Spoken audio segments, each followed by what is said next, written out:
السلام علیکم ورحمۃ اللہ وبرکاتہ۔ حدیث مبارک۔ عنوان: اللہ کی رحمت غصے پر حاوی۔ عن ابی ہریرہ عن النبی صلی اللہ علیہ وسلم قال ان اللہ لما قضی الخلق كتب عنده فوق عرشہ ان رحمتی سبقت غضبی۔ ترجمہ: حضرت ابو ہریرہ رضی اللہ تعالیٰ عنہ فرماتے ہیں کہ نبی کریم صلی اللہ علیہ وسلم نے فرمایا، اللہ تعالیٰ نے جب مخلوق پیدا کی تو عرش کے اوپر اپنے پاس لکھ دیا کہ میری رحمت میرے غصے سے بڑھ کر ہے۔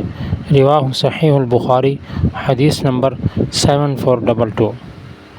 سامعین محترم، اس حدیث مبارکہ میں حضور علیہ الصلوۃ والسلام اللہ کی رحمت کو بیان فرما رہے ہیں۔ اس حدیث کے راوی حضرت ابو ہریرہ رضی اللہ تعالیٰ عنہ ہیں۔ وہ فرماتے ہیں کہ آپ صلی اللہ علیہ وسلم نے فرمایا کہ جب مخلوق اللہ نے پیدا کی تو عرش کے اوپر اپنے پاس اللہ رب العزت نے لکھ دیا کہ میری رحمت میرے غصے سے بڑھ کر ہے۔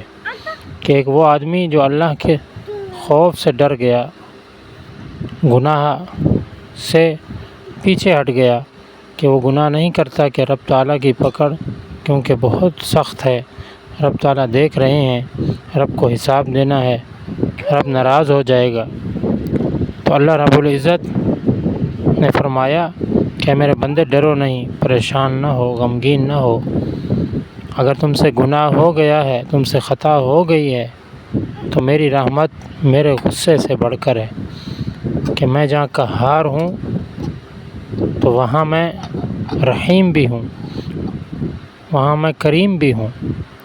تو اللہ پاک جو ہے اپنے بندوں سے 70 ماؤں سے زیادہ محبت کرتا ہے۔ تو اللہ سے ڈرتے بھی رہنا چاہیے، لیکن امید اللہ کی رحمت سے رکھنی چاہیے۔ کہ حدیث پاک میں آیا ہے کہ مومن کا دل جو ہے وہ رب تعالیٰ سے امید اور خوف کے درمیان میں ہوتا ہے، کہ اللہ سے امید بھی باندھتا ہے اور خوف بھی ہوتا ہے کہ اللہ ناراض نہ ہو جائے۔ تو اس لیے زیادہ تر ہمیں امید اللہ کی رحمت سے ہونی چاہیے کہ اللہ اپنے بندے سے 70 ماؤں سے زیادہ محبت کرتے ہیں، شفقت کرتے ہیں، اور اللہ بگڑیوں کو بنانے والے ہیں، اور اللہ رب العزت ہی دنیا کے اندر آسانیاں پیدا فرمانے والے ہیں۔ ان مع العسر یسرا، کہ بے شک ہر تنگی کے ساتھ آسانی ہے، کہ مشکلات آتی ہیں، پریشانیاں آتی ہیں، مصائب آتے ہیں، مسائل آتے ہیں، زندگی میں نشیب و فراز آتے رہتے ہیں، لیکن پھر وہی زندگی خوشحالی کی طرف گامزن ہوتی ہے۔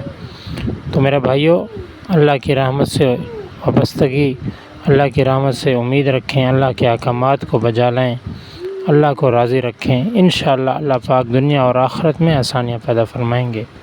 وآخر دعوانا ان الحمد للہ رب العالمین۔